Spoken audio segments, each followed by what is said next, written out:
Good morning. राजनीति शास्त्र के आज के कार्यक्रम में हम हाजिर हैं एक नया विषय लेकर। विषय है समानता, अर्थ एवं प्रकार अथवा रूप, इक्वलिटी, मीनिंग एंड काइंड्स और फॉर्म्स। आप हमारे इस कार्यक्रम को सुने और अपनी प्रतिक्रिया ज़रूर दें ताकि हमें पता चले कि हमारे इस कार्यक्रम से आपको क्या लाभ होता है, कैसा लगता है और भविष्य में हमें क्या सुधार करना होगा। कार्यक्रम को सुनते समय विश्वास है आप इस चैनल को सब्सक्राइब कर देंगे, लाइक और शेयर भी करना न भूलें। समानता की अवधारणा स्वतंत्रता, अधिकार तथा न्याय की अवधारणाओं की तरह ही ट्रेडिशनल पॉलिटिकल थ्योरी, परंपरागत राजनीति सिद्धांत में एक महत्वपूर्ण अवधारणा के रूप में स्वीकार की जाती है। वैसे तो समानता की अवधारणा एक प्राचीन अवधारणा है, परंतु आधुनिक समय में सामाजिक समझौतावादी विचारकों, अमेरिकी स्वतंत्रता संग्राम से जुड़े लोगों, फ्रांसीसी क्रांति के नेताओं तथा विशेष रूप से 19वीं सदी में मार्क्सवाद के उदय ने समानता की अवधारणा को और अधिक मान्यता एवं लोकप्रियता प्रदान की।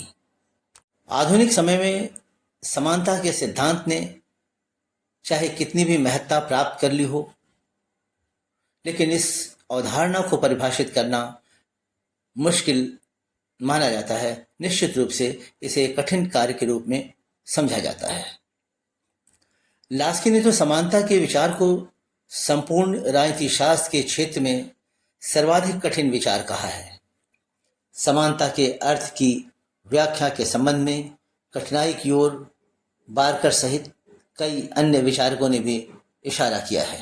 समानता का अर्थ यह नहीं है कि सभी व्यक्ति जन्म से समान हैं और न ही इसका अर्थ यह है कि समाज के सभी व्यक्तियों के लिए समान दर्जे एवं उनके प्रति समान व्यवहार से है। दरअसल न तो जन्म से व्यक्ति समान होते हैं और न ही उनकी आवश्यकताएं और क्षमताएं समान होती हैं। ऐसी स्थिति में सबके लिए समान दर्जा एवं समान व्यवहार संभव ही नहीं है। राजनीति शास्त्र की अवधारणा के रूप में समानता का अर्थ यह है कि धर्म, जाति, रंग, संपत्ति अथवा लिंग के आधार पर व्यक्ति तथा व्यक्ति के बीच कोई भेदभाव नहीं होना चाहिए।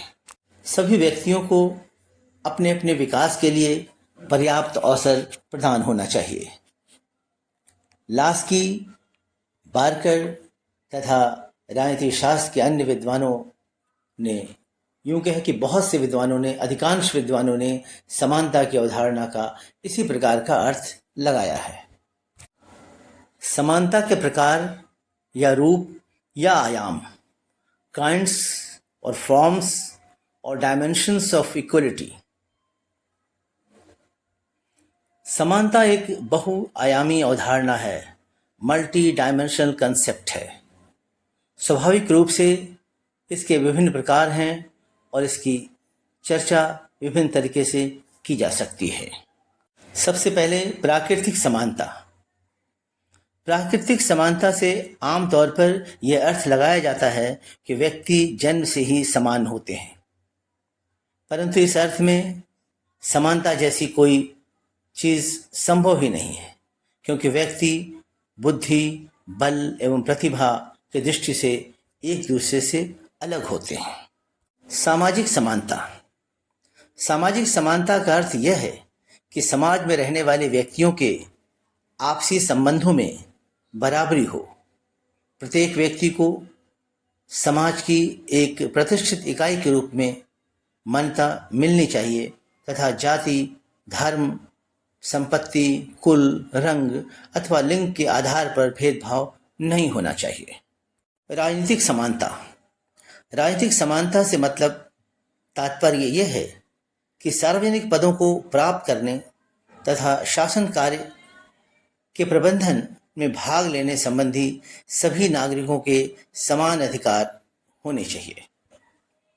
सभी नागरिकों को मतदान का अधिकार, निर्वाचित होने का अधिकार, किसी भी राजनीतिक पद को प्राप्त करने का अधिकार तथा सरकार के कार्यों की आलोचना करने का अधिकार राजनीतिक समानता के तत्व हैं।